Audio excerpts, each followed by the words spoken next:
Alcançando a paz através da prosperidade econômica.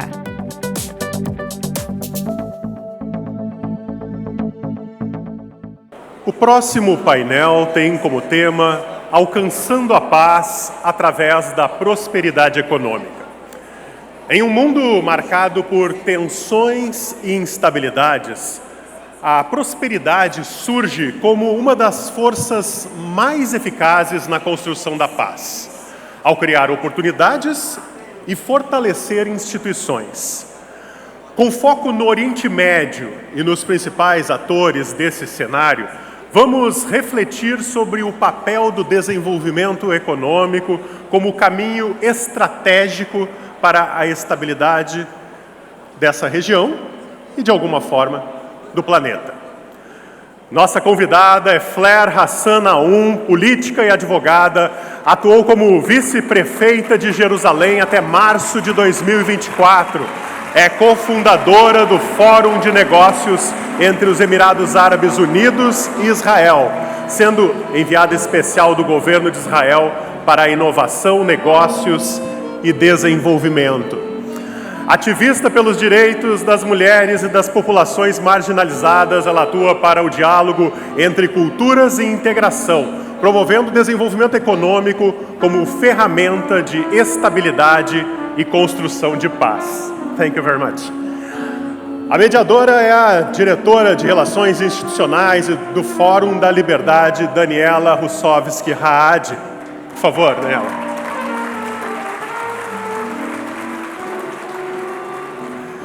Lembro que temos o QR Code disponível nas telas para perguntas. Daniela, contigo. Obrigada, Rodrigo. Boa tarde a todos. Antes de começar a abertura, eu queria lembrar, a Fleur, ela vai falar em inglês, então para todo mundo que quiser um auxílio, os fones estão disponíveis no fundo da plenária. Bom, vivemos em um mundo aparentemente dividido, seja por guerras em diferentes regiões do globo, ou por uma cisão de valores, de crenças fundamentais que geram uma grande polarização. As diferenças que poderiam ser motor para a criatividade, para a inventividade e para o avanço, muitas vezes se tornam um entrave para o desenvolvimento. Como superar as divergências? Como não apenas aceitar as diferenças, mas torná-las motor para a inovação? Em setembro do ano passado, eu tive o prazer de conhecer a Fleur Hassan-Nahoum em Israel. Tendo recém-finalizado o seu mandato como vice-prefeita de Jerusalém, ela apresentou um case de sucesso: o fomento da integração da população muçulmana, cristã e judaica através da prosperidade econômica. Berço das 3 maiores religiões monoteístas, Jerusalém tem a maior densidade de muçulmanos, judeus e cristãos. Se é possível conviver em paz e promover a integração nessa região, talvez tenhamos um exemplo a ser seguido em dimensões maiores. Em um contexto global que conflitos se intensificam e fronteiras geopolíticas são constantemente desafiadas, olhamos para o Oriente Médio como um epicentro de tensões, mas também de esperança. O século XXI não nos afastou dos embates entre potências e ideologias, mas os reconfigurou em novas dinâmicas de poder. Nesse panorama, a paz não pode ser vista apenas como um ideal, mas como um objetivo estratégico alcançável. A exemplo disso, foram firmados os Acordos de Abraão, em 2020, que marcaram um novo capítulo entre as relações de Israel com países árabes. Esses acordos demonstraram que a cooperação econômica segue como um palpável caminho para a estabilidade regional. No entanto, os avanços dos acordos foram interrompidos em 2023 pelo ataque do grupo terrorista Hamas. que representa forças contrárias à normalização de relações com Israel e também de uma convivência pacífica com todo o mundo ocidental. Desde então, nós acompanhamos o desenrolar de uma guerra complexa, lutada por meio de proxies e grupos que não respeitam regras.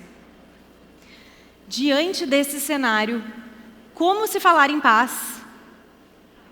A prosperidade econômica segue sendo uma força capaz de romper ciclos de conflito?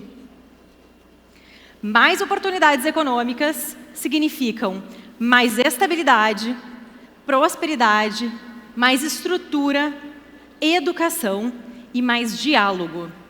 Elementos essenciais para se construir pontes ao invés de barreiras. É dentro dessa perspectiva que damos as boas-vindas a Fleur Hassan-Nahoum.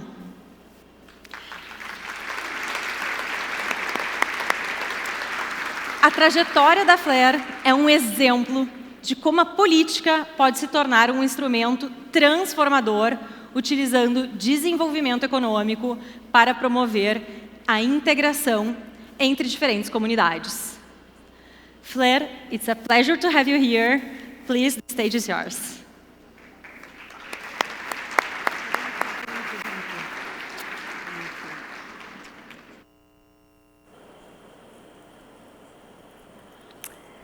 Good afternoon, everyone. I'm sorry I'm speaking in English.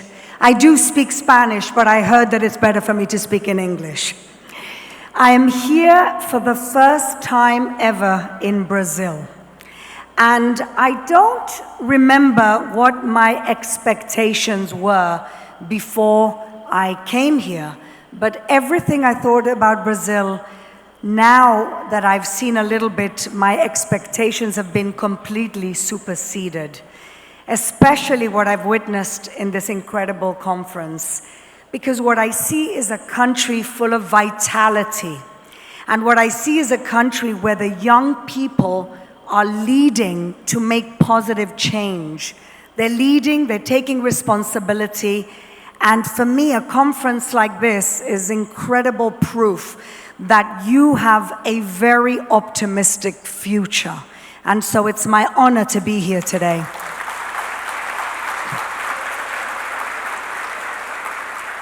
I want to thank this lovely, very patient woman, Daniela, who met me in October and since November has been writing to me every 2 weeks, will you come to our conference? Now, I kept trying to explain to her that when you're in the middle of a war with impending nuclear threat from Iran, it's very difficult to commit to come to Brazil all the way from Israel. But I thank her for her patience and for insisting. And like I said, I'm very, very honored to be here.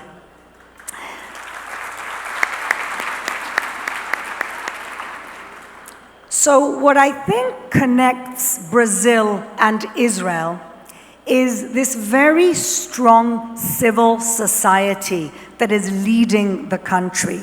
The whole movement of bottom up is it's crucial, especially for people like you who think like me that if you want good ideas to die, you take them to government. And if you want good ideas to thrive, they have to come from business or civil society. And this is how my trajectory in politics began. I'm a lawyer, like half the audience here, I think. But for many years, I worked in nonprofit, and then I moved on to the private sector.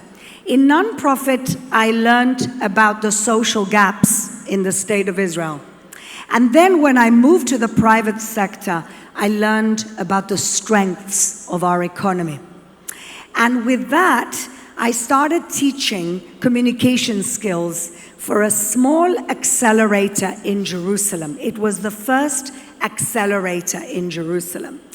And I got together with a group of young people, such as the wonderful people from the IEE who put together this amazing conference. And they had a vision.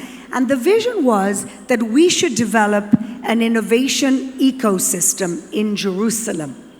Now, Israel is the startup nation. But somehow, the startup nation was very concentrated around Tel Aviv, and it forgot Jerusalem. And one of the reasons why it forgot Jerusalem is because there was this misconception that because Jerusalem was home of the two largest minorities in the country, we shouldn't really dedicate too much energy in developing the innovation ecosystem. So I got together with a group of young people who didn't believe that was the case, because Jerusalem is the most important academic ecosystem of the country. And where there's academia and where there's innovation, there can also be incredible growth in the economy. And so I got together with a group of people who believe the same thing, and we decided to create an innovation ecosystem. We said, if the government doesn't see how this is an advantage, we're going to show the government. Another one of my ethos is build it and then they come. And so we began to build it. We started with a fireside chat, happy hour, bringing mentors, bringing industry leaders. We created an accelerator, an incubator in every single university and college in the city. And in 10 years, we created a thriving innovation ecosystem that in Jerusalem doubled the tech jobs in the city. We went to the universities and we said, why is it that the students graduate and they run to Tel Aviv? They said there's no jobs. We went to industry and we said, why is it that you're employing people from Tel Aviv? They said, because there's nobody here. I said, well, there are people here, but then they go to Tel Aviv and then you employ them back. So how do we keep them in the city? And we managed in a small amount of time by connecting the dots. Industry, academia, and fantastic leadership, young leadership. When we built this, we said, 1 second, there are some people who are staying behind, and that is the Arab population of the city of Jerusalem, which is 40% of the city of Jerusalem. When people look at Jerusalem, they don't understand that we are also the most diverse city in the state of Israel. And the other thing that most people don't understand is that diversity actually brings better innovation, not worse, better innovation. When you have different voices sitting around the same table, the ideas are better. When you have both men and women sitting around the table, the decisions are better. So how do we embrace the minorities of the city of Jerusalem into the prosperity of the startup nation? So after we built that, we started to consider how we could do this, and we did it. We realized that the gap was in language. The Palestinian Authority has spent a lot of energy trying to make sure that the Arab community of Jerusalem is not normalized with the rest of the city. So the educational system does not teach Hebrew. So these kids are being raised in a city and they're not taught the language of opportunity of the city in which they are educated. So we decided to bypass the leadership and created many different immersive language programs for the Arab community in Jerusalem. And today, the universities and the colleges of the city are full of young Arab men and women engineers who then go into the tech innovation ecosystem of the city of Jerusalem. We also realized that women and men start their life in tech on the same level, and then the men move forward to senior management, and the women stay stuck in junior management. So together we created a program that helps women have the skills and the mentorship to advance in the same level as the men. And what is amazing about all of this is that these programs included Jews next to Arabs, advancing together for the good of the city of Jerusalem. And so, thank you.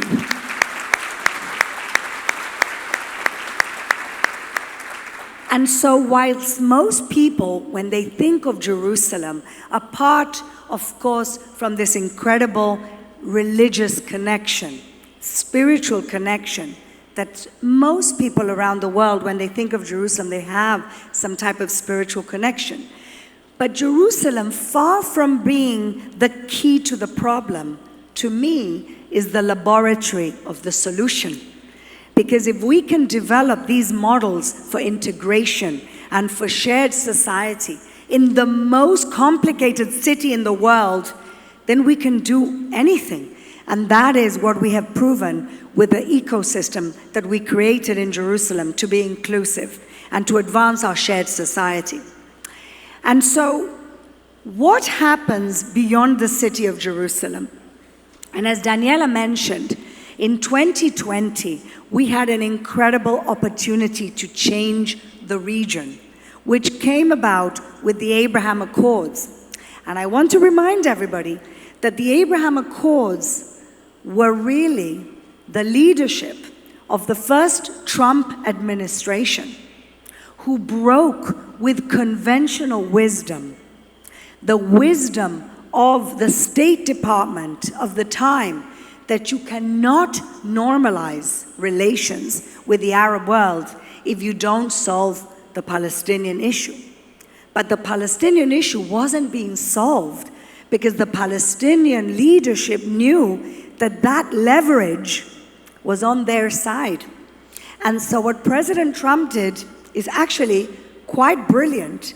He said, we can have normalization, and then the Palestinian leadership has to come around the table. So in 2020, I was very proud to co-found 2 organizations bringing people-to-people peace between Israel and the region. I'm the co-founder of the UAE Israel Business Council, and I'm also the co-founder of the Gulf Israel Women's Fórum. And in 2020, we lived an incredible honeymoon with the moderate Sunni Arab world. The Arab world who understood that Israel is a technological powerhouse, and if the region is to advance in the right direction, and they have very young population groups, they have a choice. Do they accept economic prosperity, or do they embrace radicalism that can bring the end to the region and bring no opportunity or prospects to their young people? And luckily, they accepted economic prosperity. So for the first few years, it was really an incredible situation. We saw unprecedented tourism, business thrive in an incredible way, people-to-people peace. Again, the governments made peace on the top. And we had an example of cold peace with Egypt and Jordan. What does it mean, cold peace? It means that the peace stayed very much on the top leadership level, on the military level, but it never trickled down to regular people or to the business world. You never saw businesses happening between Egypt and Israel, and we've had peace with Egypt for 40 years. With the UAE, it was different. With Bahrain, it was different. With Morocco, it was different. And the reason why it was different is because the leadership signed the peace agreements, but the business community actually made the real peace. They were the ones who took charge of the relationship. Nobody was waiting for the government to create business councils. And let me tell you, it's actually a very interesting, divergent cultures that we have with these countries. Because in the UAE and Bahrain, everything is top down. And in Israel, everything is bottom up. And so meeting in the middle was culturally not simple, but the people who could do it was the business community. And so we move to the tragedies of October 2023. And people assumed that this would be the end of the Abraham Accords, that it was over, that this terrible attack that Hamas had done on Israel, which then followed a war for our existence and survival, for bringing normality to our country, and for bringing back our hostages. They thought that was it. This was the end of the Abraham Accords. But a month after October 2023, the Arab League met. The Arab League met to do 3 boycotts on Israel and on the United States. 1, to reverse the Abraham Accords. 2, to stop business and to create boycotts on business with Israel. And 3, of course, they have to include America, to kick America out of the region. And the good news was that they did not manage to pass the boycotts because the Abraham Accords countries vetoed the boycotts on Israel and America. Ladies and gentlemen, in my region, this is progress.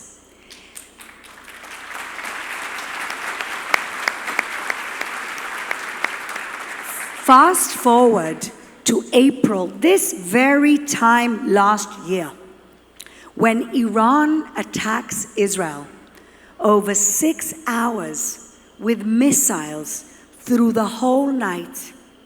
It was a miracle that nothing happened. And the next day, what was even more incredible was that the Saudis and the UAE said that they'd helped Israel. Now you have to understand the way the region works. The miracle is not that they helped Israel. The miracle was that they admitted that they helped Israel on that night when Iran attacked. Because in my region, rhetoric and reality can mean 2 very different things. And that's part of the problem. And going back to the business world, you would think that maybe because we're in this terrible war and because we see the terrible rhetoric against Israel legitimately defending itself in a war that we didn't start, you would think that business with the Arab world would slow down. But again, we finished 2024 with $3.2 billion of trade with the UAE, with 20% up trade with Morocco, with trade up with Egypt and Jordan. These are the things that the mainstream media are not going to tell you. And the reason why this happens is very simple. Because Israel and trading with Israel is simply good for business. And it's that business that is going to bring us the economic prosperity. And let me just give you a little glimpse of how robust the Israeli economy is today. Last year, in the middle of this terrible war, when the majority of our talent are actually actively fighting in the front lines in Gaza and in the war with Lebanon, Hezbollah. The most talented people in the country were there. We had 1% growth. This year, the prediction is that we're going to get to 4% growth, but that's not even the most impressive thing. Our stock market is up 28%, outdoing the US, China, Japan, and the other big stock markets around the world. How is this possible? The shekel is strong. How is this possible? In a year of the most bloody war, the most cruelest war that we've had to fight almost since the beginning of the existence of the modern state of Israel. And the reason why this is happening is because of the innovation mindset in Israel. Israel has the most GDP, the highest GDP in the world, startups of anywhere in the world. It has also the highest non-profits a GDP of anywhere in the world. The mindset of Israel is one of problem solving. The mindset is the one of fixing what's broken. The ethos of Israel is not seeing the world as it is, but seeing the world as it should be. And this is why we continue to innovate. Of course, our innovation is diverse, but our strengths come from the military. Cybersecurity, we just had the largest exit in the history of Israel a month ago, when a guy who came out of the cybersecurity forces from the army a few years back sold his company for $50 billion. 5 of the 10 top cybersecurity companies in the world are in Israel. When you look at AI, we have the highest talent concentration of AI of anywhere in the world. And this is how we have such a robust economy. Because necessity, ladies and gentlemen, is the mother of invention. And unfortunately, since the beginning of the existence of the State of Israel, when we had no neighbors to trade with, when we had no regional acceptance, we had to become food self-sufficient. We had to become water self-sufficient. We had to develop agri-tech before anybody even used the word agri-tech. And this is why the region actually wants to do business with Israel. What is looking ahead? And this is why, despite the difficulties, I remain optimistic. Because what's ahead is a game changer forever. And that is peace with Saudi Arabia. Normalization with Saudi Arabia, which is the leading Sunni country in the region. And what is that looking like? Well, with this current US administration, it's become a priority. Now, of course, we can be cynical and we can say that the reason that Saudi Arabia want peace with Israel, and it's also true, is that we have a common enemy, the Islamic Republic of Iran. The reason that Saudi Arabia want peace with Israel is because they want defense pact and guarantees from the United States. That's all true. But MBS, the ruler of Saudi Arabia, also has something called the 2030 vision, which means he has made a strategic decision that he wants to move his young people into the innovation ecosystem. He wants to develop talent in his region. And if he wants to do that, the best people to do that with, helped by, is Israel, which is only a couple of hours away on a flight to Saudi Arabia. And he knows this. And so we are moving forward to that aim.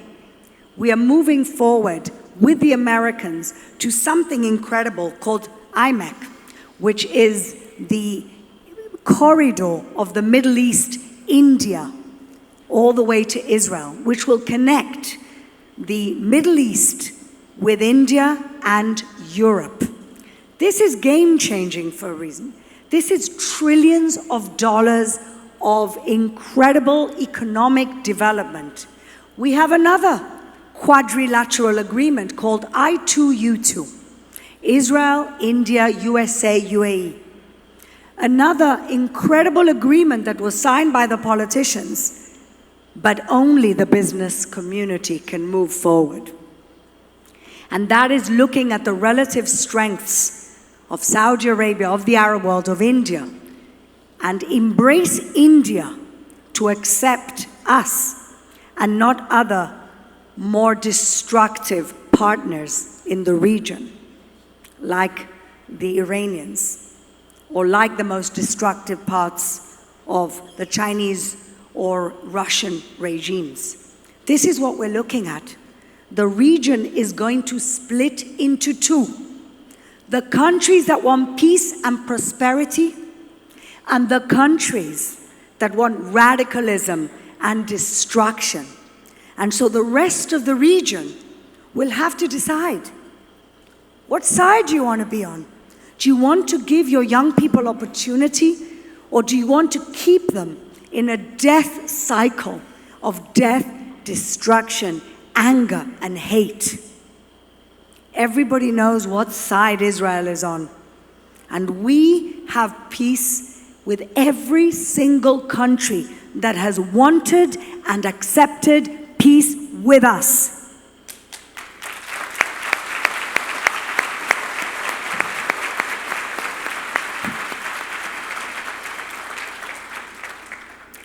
Being here in Brazil makes me so optimistic that you also have a society that wants to take individual responsibility, that wants to move their community forward, that sees that a young country like this only has one way forward: freedom, peace, prosperity.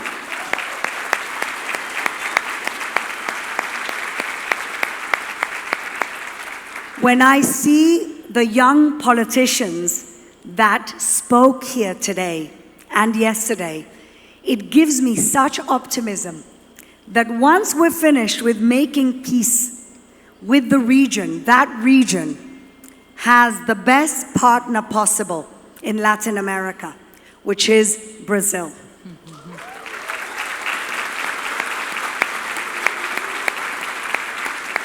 And so I look forward to coming back many times. Like I said, this is my first time in Brazil, but it will not be my last time. And come back, and I invite you all to come to Israel and experience for yourself the energy that I find here in this room, the energy of vitality, of innovation, of future thinking, of fixing the world together. Thank you very much.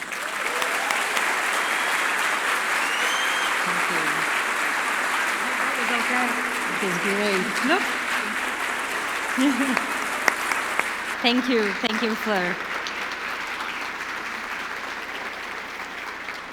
Your talk was very optimistic, and we need to talk also of the hard points. So I would like to hear you, if you can, to give us an overview of the war that's ongoing in Israel right now. So I want to start, you're telling me that I'm optimistic. I want to start with a quote by Golda Meir. And she said that Jewish people don't have the luxury of pessimism. So here I am, trying to remain optimistic. Look, I'll start with this. Things are very tough still, very much. But we're in a much better position than we were 1 year ago. We've managed to do the unthinkable, which is really degrade the threat of Hezbollah to the north of Israel. We've managed to destroy much of the capacity of Hamas in the south of Israel. We've returned home 80,000 people that were evacuated from the north, and we are rebuilding the south. And so we find ourselves still in a difficult position, but like I said, our economy is looking very optimistic this year. The spirit of our people is unbroken. We are heartbroken, but we're not broken. And we have to stay with that. And talking about the civilian rate of death during the war, we can see there is a different kind of standard that is applied when we are talking about the war in Israel and other wars. Can you tell us more about that as well? The double standards? Yes. Yes. You know, the main double standards is coming, and I think that at least I can have people who are sympathetic in the room, is that there is a very poisonous connection today between the woke culture, which is essentially an evolved Marxism. That's what it is. It's Marxism in our century. That's the woke culture.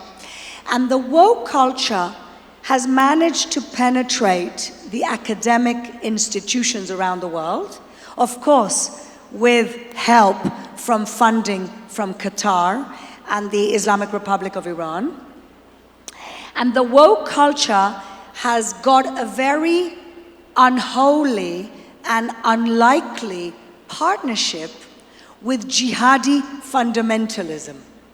So you have the woke that pretend to stand for women's rights, pretend to stand for liberal values, when in fact they're in bed with jihadists where there's no rights for women, no rights for LGBTQ, no freedoms, no freedom of the press, no freedom of speech, and this who the woke are in bed with against Israel and the Jewish people. So are there double standards? The world has turned upside down. Yes. And comparing the death rates in Gaza, civilians in Gaza, people you see in the news, a lot of news from it. A lot of people, civilians, like dying in Gaza, but we don't see the news, for example, talking about other wars, as Ukraine, as Russia. So do you think this is the same mindset? Well, there is an obsession with the Israel and this war. You don't understand why, well, I can understand why the obsession exists. Because the fact that the mainstream media no longer tells the news. They have an agenda, and then they take what fits into their agenda, and they sell it to you as news. It's not news. It's not news. They have a story to tell, so don't get in their way of their story. And that's how the mainstream media works. And so I want to reiterate that Israel never started this war. In fact, 1 month before the war, we were helping Gaza with their economic development.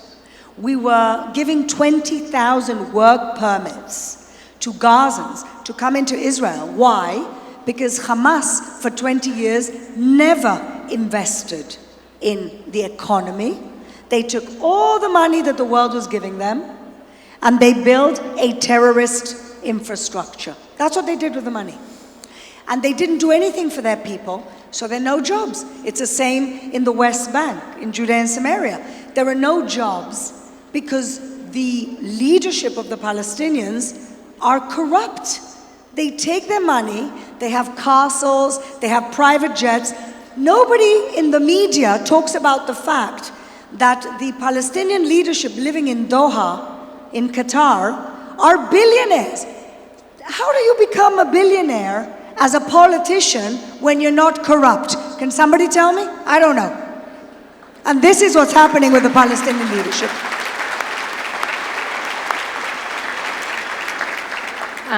And what do you think there are the next steps for the Abraham Accords, the next steps, and maybe a peace with the Palestinians in the region as well? Look, the Palestinians have never had good leadership. They deserve better leadership. The leadership of the Palestinian is either jihadi fundamentalists who want to destroy the entire country, or corrupt gangsters who want to enrich themselves. Well, they're both. But that's the leadership they've had. And the worst thing of all, I think there's been a lot of emphasis in this conference, which is very good, on education. The worst thing of all is the education on their children. And the children, from the minute they're born, they are taught that everything in their lives which is wrong is the fault of Israel, is the fault of the Jews. There is zero personal responsibility in the Palestinian territories. Zero. Because the world has been sending the money with zero accountability for what happens to that money. Nobody cares. And therefore, there is no responsibility. It is the opposite of what we've been talking about today. You don't have to develop your society, because it's the fault of the Jews. You don't have to develop leadership. It's the fault of the Jews. You don't have to pick up the garbage if you're your regular city. The mayors, the garbage, it's the fault of Israel. We're talking about the Palestinian Authority, which has autonomy in their own region. The rubbish collection is the fault of the Jews. Why? They have mayors, they have cities, they have administration. And so when you have been brought up in a society where you have zero responsibility, zero accountability, and everything is the fault of the Jews, you don't develop as a society. And this is exactly the plague of the people that living under the Palestinian Authority, which has had corrupt and genocidal leadership since before the establishment of the State of Israel. Thank you. Fleur, just one moment, the last moment we have together here in the stage. Do you want to give a final message for everyone? I think that, like I said, I didn't really know Brazil. Of course, I've read a lot about it. And I know one thing, that your president does not represent you, or what I've seen here. Oh.